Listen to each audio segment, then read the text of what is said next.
sous la pression de la crise migratoire, des mesures sont annoncées pour endiguer le fléau. Nous entendrons le président en exercice de l'Union africaine dès le début de ce journal. Nous irons à l'Assemblée nationale où 3 projets de loi sont adoptés par les députés. Il s'agit notamment de l'accord de prêt pour le financement de la route Guékédou-Kondé-Bandou en région forestière. Et puis ce soir, l'équipe de la semaine des petits métiers braque ses projecteurs sur les agents de surface de l'hôpital sino-guinéen. Leur mission, assurer l'hygiène dans le centre. Adia Toubari est allée à leur rencontre et nous parle de leur quotidien dans ce journal. Bonsoir, merci de regarder la télévision nationale. Ceux qui concentrent l'attention ce soir, je vous amène à Abidjan en Côte d'Ivoire où le 5e sommet Union africaine-Union européenne se referme. Les travaux étaient essentiellement consacrés à la thématique investir dans la jeunesse pour un développement durable. Mais le dossier de la migration a finalement occupé une place centrale dans les débats. Quels sont les engagements pris par les dirigeants africains et européens sur ces différents sujets? Suivez la déclaration officielle de clôture des travaux du président en exercice de l'Union africaine.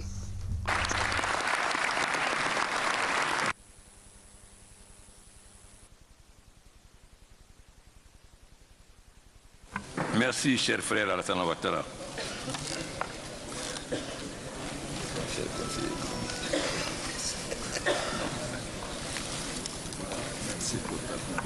Merci.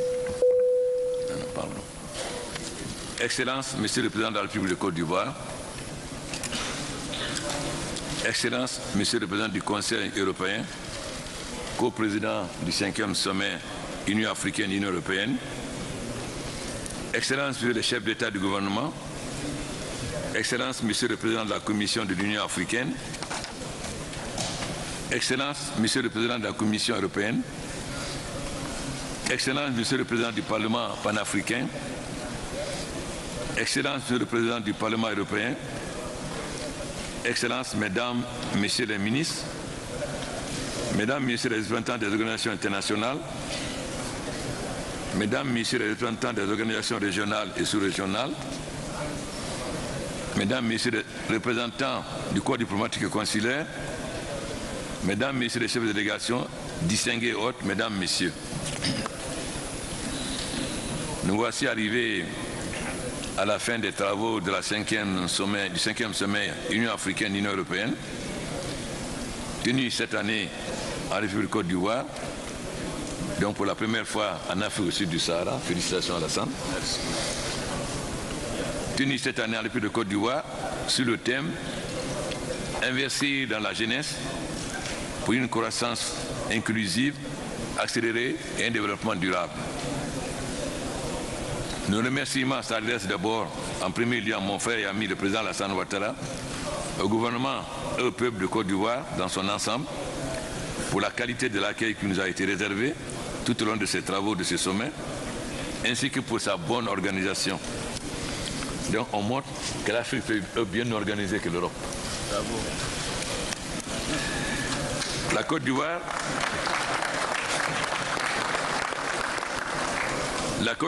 encore une fois, fait honneur à sa tradition séculaire d'hospitalité, connue de tous sous le nom traditionnel de Akwaba.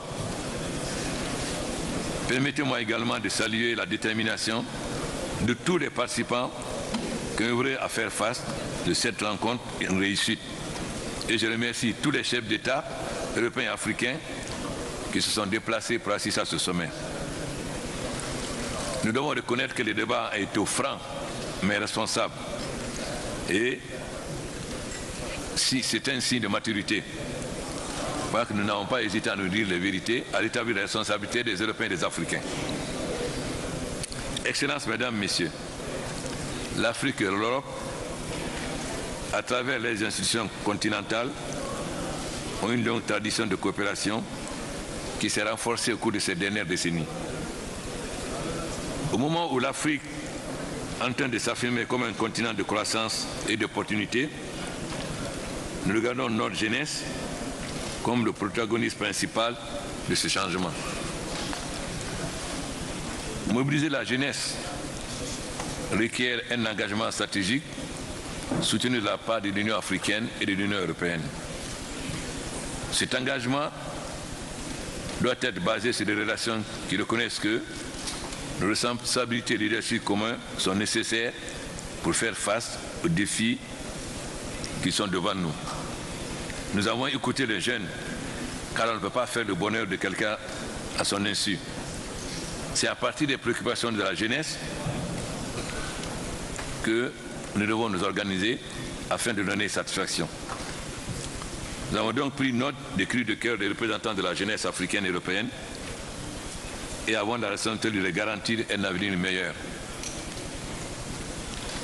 Face aux événements tragiques sur le territoire libyen, nous avons pris des décisions fermes pour l'évacuation immédiate des réfugiés, la mise en place d'une commission dirigée par la Commission des droits de l'homme de l'Union africaine, secondée et aidée par l'Union européenne, la poursuite des trafiquants d'êtres humains, et nous considérons ce trafic comme un crime contre l'humanité. Et ensuite, les différents pays doivent mettre en place des forces spéciales, chargées spécialement de lutter contre les trafiquants d'êtres humains. Enfin, nous devons tous nous organiser pour saisir les comptes de ces trafiquants, en Afrique, en Europe, mais aussi au Moyen-Orient. Par rapport aux nombreux défis qui ont été identifiés, des ébauches de solutions ont été proposées dans une déclaration politique que nous devons adopter conjointement. Excellences, Mesdames, Messieurs, nos deux continents sont interdépendants parce que liés par l'histoire, la géographie et par notre volonté commune de développer des échanges commerciaux dans ces partenariats gagnant-gagnant. Il ne s'agit donc plus d'aide ou d'assistance, mais de bâtir une coopération qui permette de régler les problèmes sur la base et dans l'intérêt mutuel des populations et des économies des deux continents. À l'instar d'autres pays du monde, il est évident que l'Afrique aussi aspire à la paix, au développement, à la prospérité. Elle ne manque pas d'atouts pour réaliser son aspiration traditionnelle dans notre agenda 2063. La division du monde entre ceux qui ont des richesses naturelles ou démographiques et ceux qui possèdent des moyens technologiques et financiers ne doit plus être de sens. L'avenir obligera à un niveau d'interconnexion plus complexe. Les richesses naturelles doivent offrir des opportunités pour créer de la valeur ajoutée. Comme l'a dit le président Zuma, nous ne voulons plus que l'Afrique soit le continent pourvoyeur de matières premières et marché pour nos produits finis. Nous voulons que nos produits agricoles et miniers soient transformés sur place. Donc, comme l'a dit là-bas, l'industrialisation de l'Afrique. L'industrialisation de l'Afrique, c'est le garant pour que nos jeunes n'aillent plus mourir dans les eaux de la Méditerranée ou transformés en esclaves. La croissance démographique de l'Afrique, ce n'est pas seulement un énorme marché de consommateurs potentiels, mais aussi une jeunesse dans un monde vieillissant. Les moyens financiers et technologiques seront l'objet de débats centrés sur l'inégalité croissante qui exige un monde plus équitable. Je suis satisfait du travail ardu et laborieux abattu par nos experts et nos ministres à qui nous rendons hommage, en vue d'identifier des initiatives prioritaires conjointes et contribueront à focaliser notre partenariat. Au sortir de cette salle, nous devons être assurés que nous travaillons ensemble pour combler les attentes de nos populations dans les domaines de la paix, de la sécurité et du développement durable et inclusif. Je remercie tous les participants pour la disponibilité qui a prévalu et le sens du compromis et du consensus qui s'est manifesté lors de nos travaux. En effet, nous avons pu surmonter nos divergences et arriver à une vision commune. J'invite les partis à travailler avec un sens d'urgence sur le plan d'action pour la période 2018-2022. C'est ces mots que je déclare le clos des travaux du 5e sommet Union africaine-Union européenne. Je vous remercie.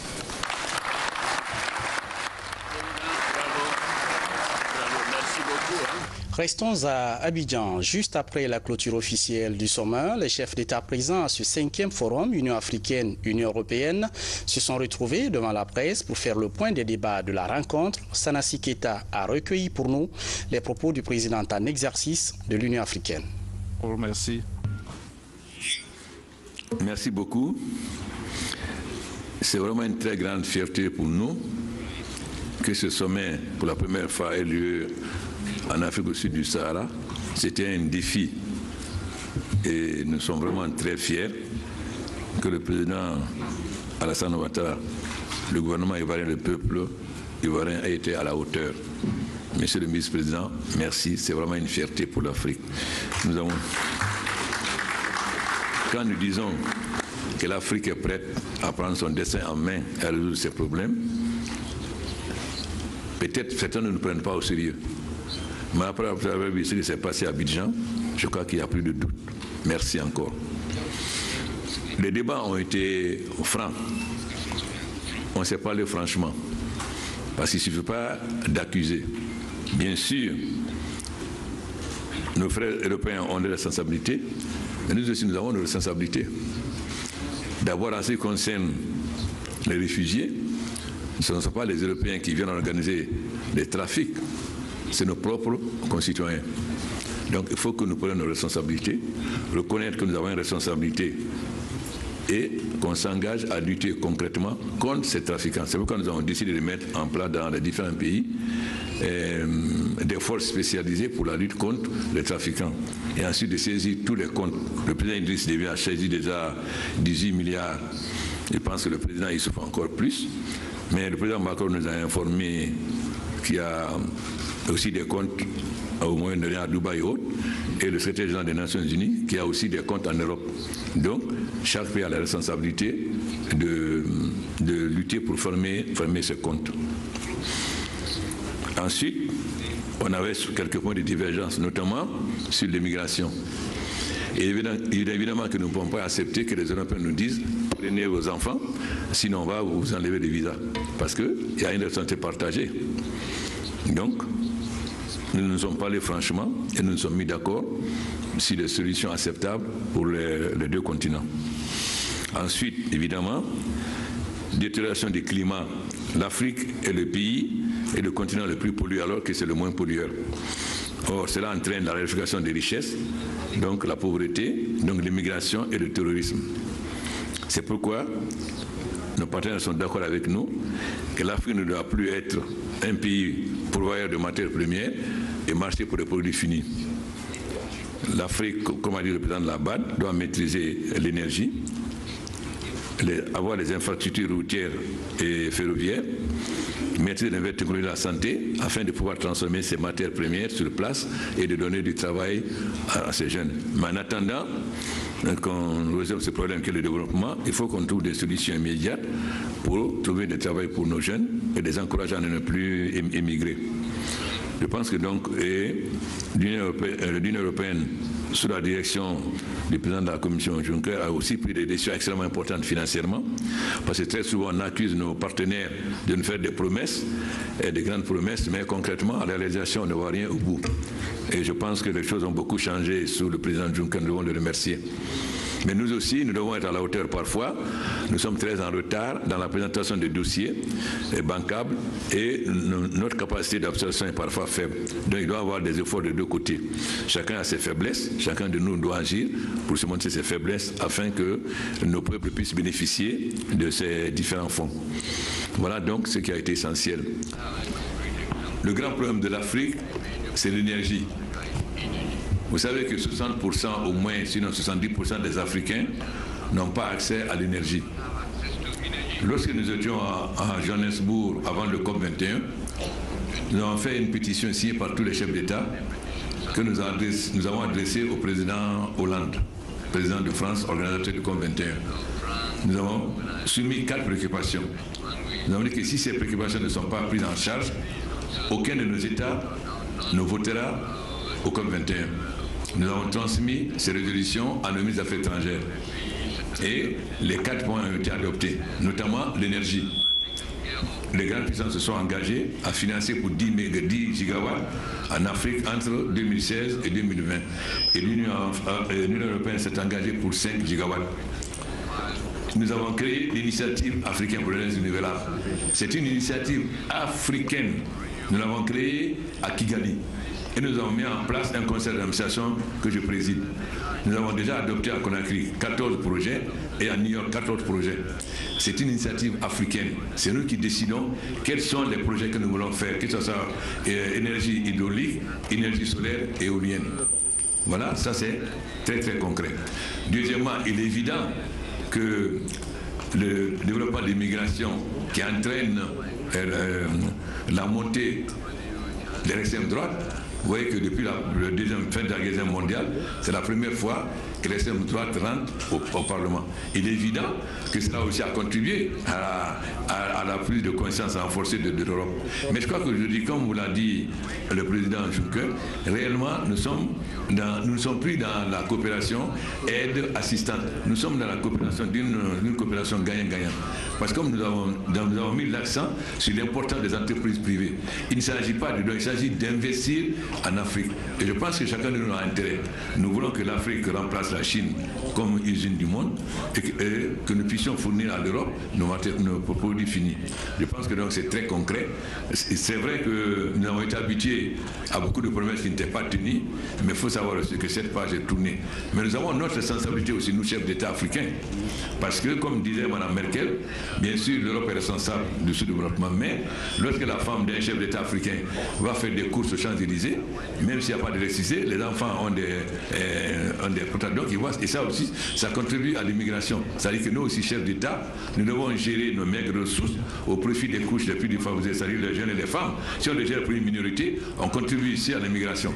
Donc, il ne s'agit pas seulement de voir la santé des Européens, mais aussi la santé des chefs d'État africains. Je pense que c'est très clair entre nous aujourd'hui.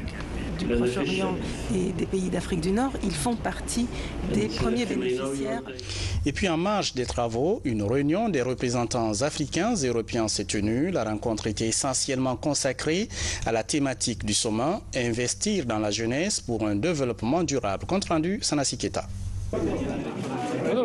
La réunion regroupe les dirigeants africains et européens juste après l'ouverture de ce 5e sommet Union africaine-Union européenne autour du thème « Investir dans la jeunesse pour un avenir commun ». Un sujet important qui tient à bras le corps les chefs d'État et de gouvernement des deux continents. À l'issue de cette rencontre, le président en exercice de l'Union africaine a sans cesse rappelé la nécessité d'une collaboration franche entre l'Afrique et l'Europe, deux continents liés par leur passé historique et culturel. Tous ces dirigeants ont évoqué les problèmes de migration, de sécurité, de jeunesse et surtout de climat, dans le seul souci de trouver des solutions appropriées pour un avenir commun. Mais l'accent a été surtout mis sur la jeunesse. Une jeunesse qui, selon ces dirigeants européens et africains, mérite une attention soutenue pour son plein épanouissement. Et puis ce communiqué conjoint des ministres en charge de la fonction publique et du travail. Conformément aux dispositions du décret numéro D/95/250 PRG du 1er août 1995 instituant les fêtes légales en République de Guinée, les ministres en charge de la fonction publique et du travail portent à la connaissance des travailleuses, travailleurs et agents des secteurs publics, mixtes et privés que la journée du vendredi 1er décembre 2017, lendemain de la date anniversaire de la naissance du prophète Mahomet, paix et salut sur lui, est déclaré férié, chômé et payé sur toute l'étendue du territoire national. Les ministres en charge de la fonction publique et du travail profitent de cette heureuse occasion pour souhaiter bonne fête à tous les fidèles musulmans de Guinée. Billy Nankouma Doumbouya. Ce 1er décembre, le monde célèbre la journée mondiale de lutte contre le sida, l'occasion de faire des plaidoyers pour intensifier les campagnes d'information sur la maladie, mais aussi de mettre en lumière tout ce qui relève le défi quotidien de combattre le VIH-Sida pour aider la recherche à améliorer les traitements, garantir l'accès aux droits et aux soins, combattre les discriminations et la précarité. Le Premier ministre s'exprime sur la question. Suivez. Cette année, le thème retenu par l'ONU-Sida est le droit à la santé. Je voudrais, en cette occasion solennelle, m'incliner pieusement devant la mémoire des victimes de cette pandémie. Au nom de son Excellence, professeur Alpha Condé, président de la République, président en exercice de l'Union africaine, et au nom du gouvernement, je réitère notre soutien indéfectible aux personnes vivant avec le VIH-Sida. Le combat qu'elles mènent courageusement au quotidien contre non seulement le poids de la maladie, mais aussi contre la stigmatisation et la discrimination mérite d'être saluée. La campagne de la Journée mondiale et celle du mois du sida seront consacrées au droit à la santé pour mettre en évidence les occasions de tirer parti des pratiques et des comportements fondés sur les droits afin d'atteindre et viabiliser la couverture sanitaire universelle ainsi que les objectifs de développement durable.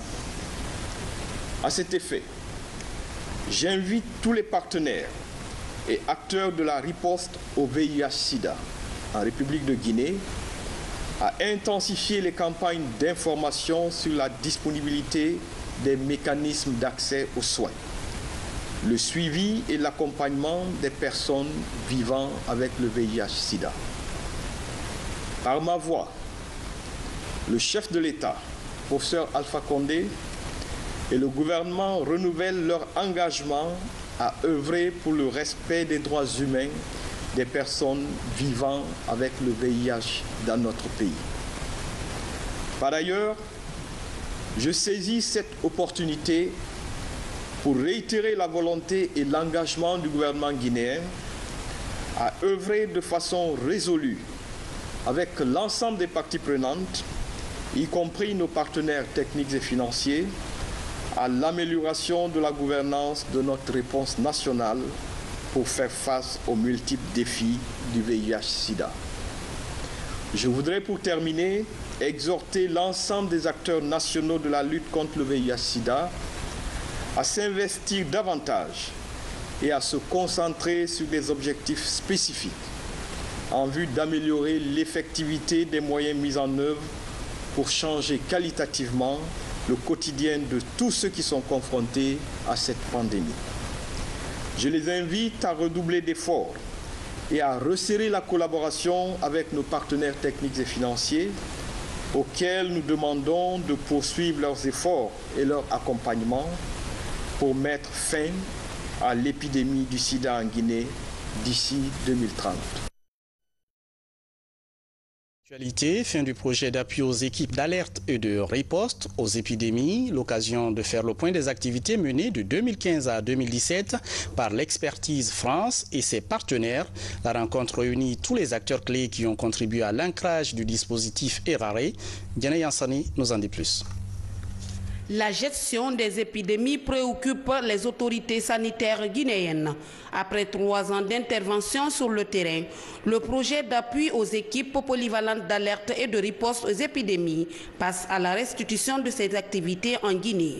Notre enseignement, il est que de savoir identifier au sein du ministère de la Santé des compétences qui peuvent être mobilisées immédiatement en cas de risque épidémique, c'est la bonne solution. Ça évite d'ajouter des couches supplémentaires en créant des équipes qui ne feraient que ça. Ce projet est une réussite. Déjà, les ERARE, les 8 équipes régionales sont prêtes. Elles sont installées, elles sont équipées, elles sont opérationnelles. Donc il y a maintenant en Guinée des équipes, il y a un système d'alerte qui existe. Le projet est financé par l'Union européenne et le ministère européen des Affaires étrangères, mis en œuvre par France Expertise. Il met l'accent sur la pérennisation des acquis du projet, notamment le renforcement des activités de la surveillance épidémiologique. C'est de faire en sorte que les structures nationales guinéennes puissent sonner l'alerte quand c'est nécessaire, puissent réagir de manière appropriée pour ne plus être dans la même situation que ce qu'on a vécu avec Ebola, où malheureusement beaucoup d'acteurs de la santé ont même laissé leur vie à essayer de sauver la vie des autres, mais aussi parce qu'elle n'était pas suffisamment renseignée sur les caractéristiques de cette maladie et la façon dont il fallait s'y prendre. Ce que nous recommandons d'abord par rapport à nos prestations au sein du ministère, c'est d'assurer la pérennité de ces équipes. Que ces équipes continuent à travailler comme si tous les jours ils devaient s'attendre à une épidémie. C'est chose qui doit rassurer la population.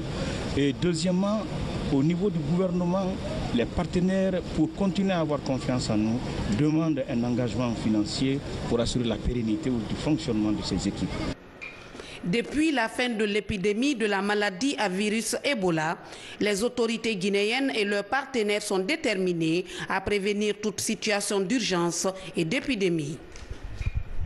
Annoncé en titre, 3 projets de loi sont adoptés par les parlementaires guinéens. Il s'agit de la loi portant création, organisation et fonctionnement de l'autorité de régulation des secteurs de l'électricité et de l'eau potable, des projets de budget sectoriel alloués à 3 départements ministériels, mais aussi du financement de la route Guékédou-Kondibadou. On fait le point avec Robert Siditono. Ils sont ministres des Mines, de la Santé, des Travaux publics et de l'Énergie devant les honorables députés pour présenter et défendre leur budget sectoriel. Pour l'année 2018, priorité est accordée à la réalisation de plusieurs projets d'intérêt national. Il y a une amélioration par rapport à l'année dernière. Le minimum qu'on puisse adopter en termes de budget pour la santé, c'est celui des 8% déjà obtenus l'année dernière pour aller progressivement vers les 15%. Il y a une légère amélioration pour quelqu'un qui est de bonne foi. On sait que novembre l'année dernière, par rapport à novembre cette année, des infrastructures routières ont été construites, restaurées, réhabilitées. C'est vrai qu'il reste encore beaucoup à faire et nous encourageons le gouvernement à poursuivre. En termes d'énergie également, c'est la même chose.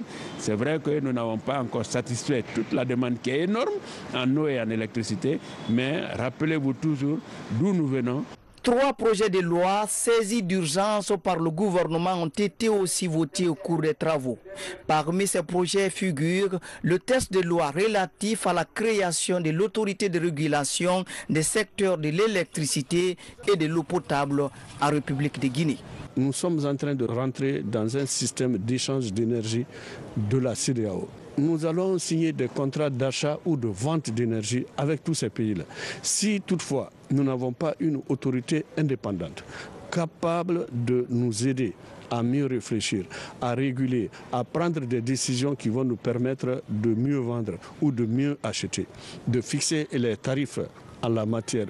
Les honorables députés ont par la suite adopté à l'unanimité l'accord de prêt de la Banque arabe pour le développement économique en Afrique, BADEA, pour la reconstruction de la route Guékédou-Kondibadou. Si tout va bien, dans la première semaine du mois de décembre, ou plus tard le 15 décembre, nous allons publier le dossier d'appel d'offres.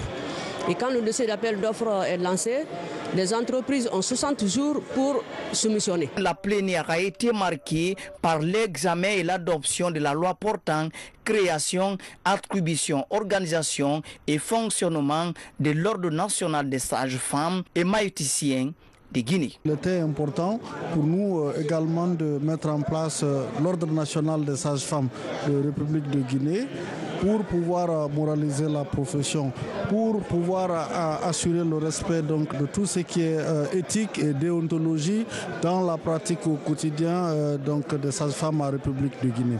Les travaux vont se poursuivre par l'examen et l'adoption des budgets sectoriels de plusieurs autres départements ministériels. Au même moment, la session budgétaire se poursuit à l'Assemblée nationale. Le ministre de la Communication est passé devant les élus pour défendre le budget de son département fixé à 44 milliards de francs guinéens pour l'année 2018. Les explications avec Adama Elsa Traoré, Mamadou Saluba. Devant les élus du peuple, le ministre de la Communication revient sur les grandes lignes du budget de son département pour l'année 2018.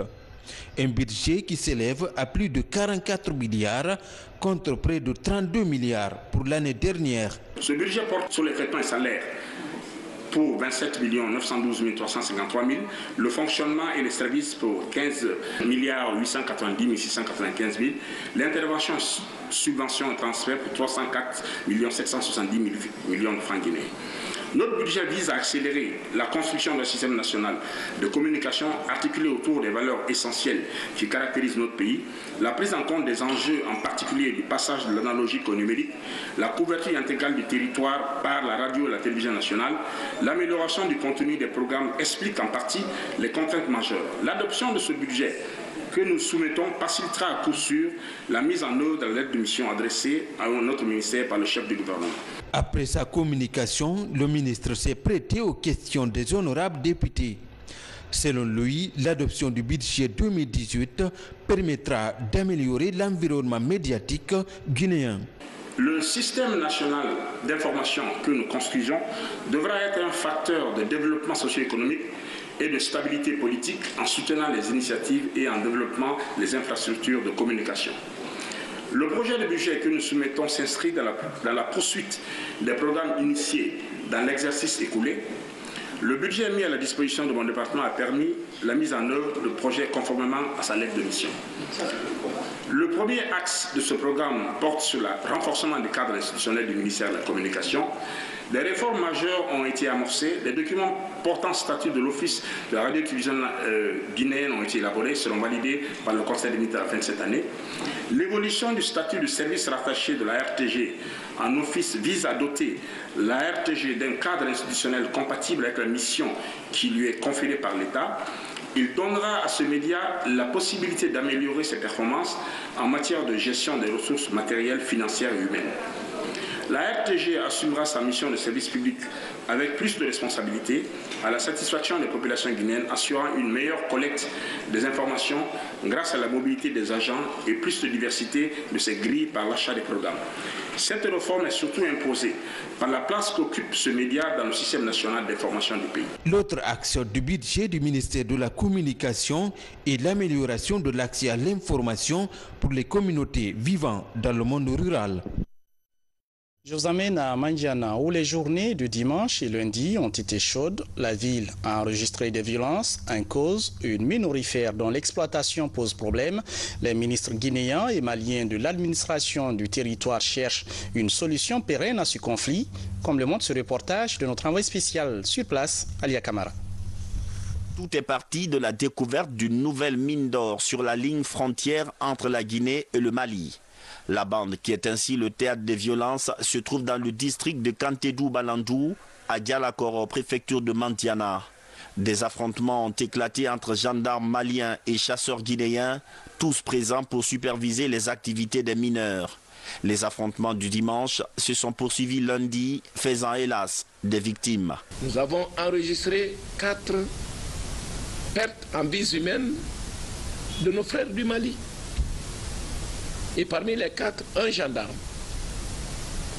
Du côté guinéen, ce premier jour, 3 blessés graves guinéens. Un fusil PMK, 4 gilets pare-balles furent saisis sur, n'est-ce pas, la gendarmerie malienne. Très tôt le matin, ils ont encore pris leur instrument traditionnel d'exploitation artisanale et ils reprennent le même chemin. Mal leur en pris parce que au milieu du parcours Kantedou-Balandou et Faranoko, où se trouve la mine, il y a un site qu'on appelle du lac Kouroufoua, où ils sont tombés sur un dispositif très important de la gendarmerie malienne, avec des pick-up et aussi un nombre assez appréciable de nos frères gendarmes maliens. Alors tout de suite, le feu est ouvert sur eux et 3 Guinéens sont fauchés sur le champ et on en dénombre 8 qui sont blessés graves. Ces violences interviennent entre 2 pays qui ont tout en commun, l'histoire, la culture et la fraternité. Pourtant, il y a 3 ans, les gouvernements guinéens et maliens avaient interdit toute activité dans la zone litigieuse jusqu'à matérialisation de la frontière. Un comité mixte devait veiller au respect de cette interdiction. Cette description macabre que l'on émet avec un pincement au cœur est loin d'être la volonté du professeur Alpha Condé. Elle est loin d'être la volonté du président Ibrahim Boubacar Keïta. Elle est loin d'être la volonté des 2 peuples, des 2 gouvernements. Dans les prochaines heures, une réunion d'urgence est prévue à Cancan. Les délégations guinéennes et maliennes doivent s'y rencontrer pour trouver une solution partagée et durable à cette situation. Je vous l'annonçais hier et la semaine des petits métiers se poursuit sur nos antennes. Gros plan ce soir sur les techniciens de surface. À l'hôpital sino-guinéen de Kipé par exemple, des hommes et femmes travaillent sans relâche à maintenir l'hygiène dans le centre. Notre reporter Adiatou Bari les a rencontrés et nous raconte leur quotidien. Suivez. Nous sommes à l'hôpital de l'amitié sino-guinéen. Pour de nombreux patients et citoyens, c'est l'une des structures sanitaires des plus propres de Conakry. Ici, le respect des règles de savoir-vivre, l'hygiène et de sécurité est imposé aux travailleurs. Venu de Ourekaba, la vingtaine Adji Mansari fait partie de l'équipe de l'hygiène de l'hôpital. Chaque jour, il fait le même exercice avec son équipe. Nettoyer tous les coins et recoins du centre hospitalier. Un boulot que Adji a obtenu il y a juste 6 mois. On nettoie les salles avec le douche, avec des escaliers. C'est ça, moi c'est ça que j'ai fait ici quoi. Bâtiment même de la Kélé. Parce que je nettoie tout ce bâtiment depuis 3 ans. C'est grâce à ce travail que je gagne ma vie. Donc je suis vraiment heureuse avec ce travail. L'équipe de Adji est composée de 22 agents, tous nettoyeurs au compte de l'hôpital sino-guinéen. Ils sont répartis en 2 groupes de travail qui seraient les 24 heures sur 24 pendant 6 jours. La ponctualité de ces différents nettoyeurs et le sérieux accordé dans le travail sont des facteurs hautement appréciés par des visiteurs et malades hospitalisés. Une fois, j'ai eu à passer une nuit ici. À 3h, 4h du matin, je les voyais déjà nettoyés. Et à 14h, je les vois nettoyés. Je pense qu'ils méritent effectivement d'être motivés. Payés individuellement à 400 000 francs guinéens par mois, ces agents s'investissent pour maintenir un cadre décent d'hospitalisation. Leur travail est minutieusement supervisé par Mandou Kamara, qui les entretient régulièrement sur la façon de surmonter les difficultés rencontrées durant les heures de nettoyage. Le samedi passé, il y a un garde malade qui voulait, frapper l'un de mes nettoyeurs. Mais c'est moi qui est parti calmer la personne pour qu'il vienne nettoyer dans sa salle.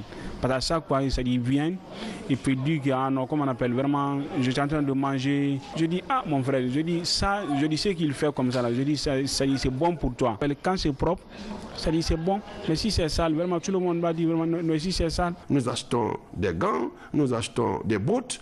Nous achetons même des imperméables pour ces gens-là, pour qu'ils se protègent.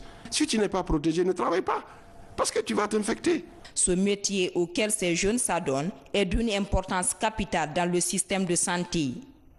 L'hygiène des locaux de sino-guinéens, fait par ces nettoyeurs, joue un rôle primordial dans la prévention des infections nosocomiales et des maladies à potentiel épidémique. Voilà, c'est la fin de ce journal. Merci à la régie, au cadreur Mamadou Babangoura, Fodi Mamoudou Souma, au réalisateur Mamadou Alpha Baldé, Abraham Christophe Conté et à toute l'équipe de la rédaction, ainsi qu'à nos téléspectateurs, notamment de Kindia, Labi et Guikédou. À très vite et restez fidèles à la télévision nationale.